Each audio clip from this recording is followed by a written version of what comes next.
안녕하세요. 오늘 말씀 중에 국민들의 실망과 우려, 이게 인권 여사 문제가 중요하다고 보시는지 궁금하고요. 또 그동안 해결책을 제시하셨던 특별감찰관 특위이 외국을 갖고 있는데 이걸 앞으로 어떻게 풀어가실지 말씀주세요. 김여사 관련 문제에 관해서 우려와 걱정이 있고 그 문제가 주요한 부분이라는 것은 뭐 분명합니다. 뭐 그걸 제가 말씀드려야 하는 상황은 아니잖아요. 특별감찰관에 대해서는 저는 이렇게 생각합니다. 특별감찰관은 권력을 감시하고 권력의 문제를 사전에 예방하는 게 굉장히 중점에 있는 기관이에요. 지금 그런 역할과 기능이 반드시 필요합니다. 우리 국민의힘이 그것조차 머뭇거린다면 정말 민심을 알기는 아는 거야? 라는 생각을 하실 겁니다. 여러 가지 당내 다른 생각이 있을 수 있고 우리 국민의힘이 이견을 존중하는 정당이기 때문에 이견을 서로 토론할 충분한 절차는 필요하고 보장되어야 합니다. 그렇지만 저는 결국 우리 국민의힘이 등 떠다밀지 않고 변화와 쇄신을 주도해야 한다고 생각합니다. 그 첫걸음이 특별감찰관, 지금 문재인 정부 5년 내에 핑계대면서 미뤄왔고 지금 우리가 2년 반 동안 해오지 않았던 특별감찰관을 우리가 자발적으로 주체적으로 추진하는 길이 될 것이라고 저는 생각합니다.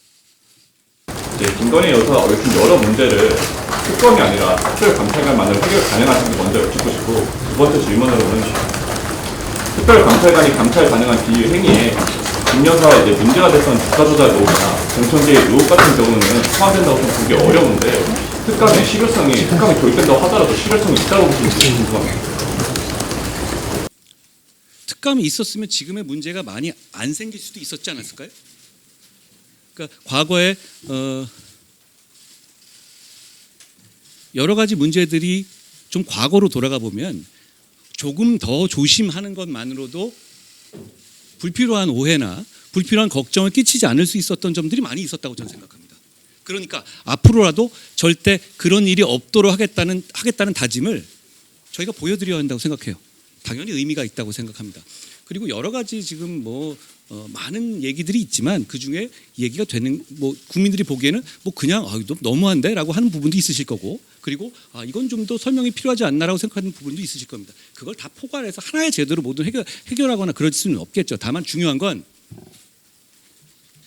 우리 정부 여당이 국민들의 걱정에 대해서 적극적으로 반응하고 변화와 쇄신의 주체가 되기 위한 이 태도와 입장을 보이는 거라고 생각합니다. 그런 의미에서 저는 특별감찰관 제도를 저희가 추진하는 것이 큰 의미가 있다고 생각합니다.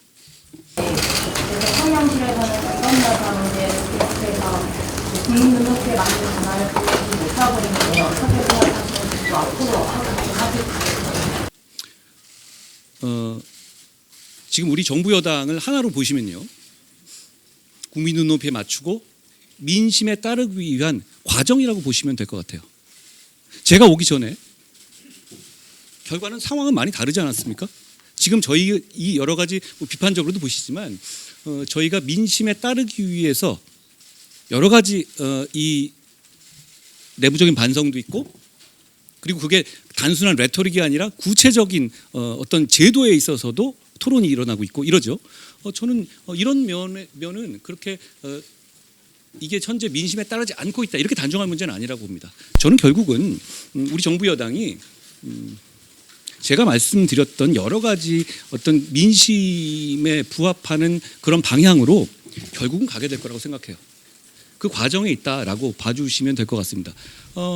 그 차이는 보실 수 있을 것 같아요. 지금 더불어민주당이라면 이재명 대표한테 이런 식의 논란이 오갈 수 있을까요? 공개적으로? 핵심적인 어떤 그 지위에 있는 사람들 간에 저는 이게 불편하신 분들도 계시겠지만 민심을 따르려고 하는 중요한 발걸음을 지금 우리가 움직이고 있다라고 생각합니다. 그리고 결국 물론 우리는 정치를 하는 사람들이니까 결과로 말해야 됩니다. 저는 좋은 결과가 있어야 한다고 생각하고 그 좋은 결과를 이끌어내기 위해서 끝까지 최선을 다할 생각입니다. 예, 아까 전에 결과가 있어야 된다고 말씀 주셔서 취임 100일 동안 우리 대표님의 행보를 보면은 제안의 연속으로 좀 보입니다. 뭐 여러 가지 김건희 여사나 뭐 대통령실 변화에 대해서 많은 제안을 하셨는데 이 부분에 대해서 어떤 성과가 있고 향후 어떤 평가로 또 내리실지에 대한 이야기 좀 듣고 싶습니다. 평가는 여러분이 하시는 것이고 정치인은 겸허하게 할 일을 하는 겁니다. 그런데 최근 한달 동안 계속 저희의 이런 노력에 언론 여러분께서 주목하시지 않았습니까? 역시 저희의 자체적인 노력이 아무 의미가 없는 것이었다면 그렇게 주목하지 않으셨을 것이고 대통령실도 저는 변화의 길로 가고 있다고 봅니다. 지금 저는 충분히 지금 민심과 저희가 요청하는 이 국민의 눈높이에 맞는 길을 찾기 위해서 대통령실에서도 나름대로 노력하고 있을 것이라고 생각하고 그래야 한다고 기대합니다. 어떤 결과가 나올지 결과는 제가 아까 모두 말씀에서 말씀드렸다시피 결과는 하나입니다. 국민 눈높이에 맞추고 민심에 따르는 겁니다. 그거 이길 수 없습니다. 그 앞에서 정치는 겸손해야 하고 우리 진영과 우리 국민의힘은 그래야 위기를 극복할 수 있고 그래야 정권 재창출을 할 수 있습니다. 그렇기 때문에 그 길로 결국은 갈 수밖에 없습니다. 지금 그 변화의 초창기인데 제가 맨 앞에 서서 뭐 바람이 오는 건 맞겠습니다. 뭐 그러라고 제가 당대표가 나온 것이고요. 결국은 우리는 민심을 따르게 됩니다. 그런데 저는 그 시점을 놓치지 말자는 겁니다. 그리고 그 주체가 우리가 되자는 겁니다. 그래야만 국민들께서 우리에게 믿음을 주실 겁니다. 좀 더 얘기하자면 이렇거든요. 우리 국민의힘과 보수진영이 위기라는 건 많이 공감하실 거예요. 저희 부산 금정에서 61% 정도의 득표를 했습니다. 대단히 무거운 책임감을 느껴요. 그런데 부산에서 우리 국정 지지율이 27이 나왔어요. 괴리가 굉장히 크잖아요. 저희 금정에서 우리 국민의힘이 부산의 시민들께 호소드렸던 것은 우리가 한번 바꿔볼 테니 기회를 주십사 하는 거였어요. 민심이 대단히 안 좋았습니다. 그런데 그 약속만으로도 그 40에 가까운 괴리를 만들어 주셨어요. 그렇다면 역설적으로 우리가 민심에 조금만 더 다가가고 더 노력하는 모습을 보이기만 하면 저희는 돌아섰던 민심이 돌아올 거라고 생각해요. 아주 단순합니다. 그걸 하겠다는 겁니다. 저는. 그리고 그게 늦어지면 이게 고착화될 것이고 백약이 무효할 겁니다. 지금은 저는 이 돌아섰던 분들 27과 61의 차이의 분들은 조금만 잘하면 전체주의적 성향을 가지고 선동주의적 성향을 가진 더불어민주당이 아니라 우리에게 대한민국과 본인들의 미래를 맡길 준비가 돼 있다고 생각합니다.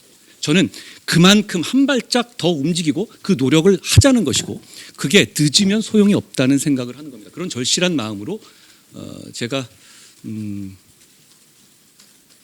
문제를 해결하고 극복하겠다고 나서는 것이라는 말씀을 드립니다.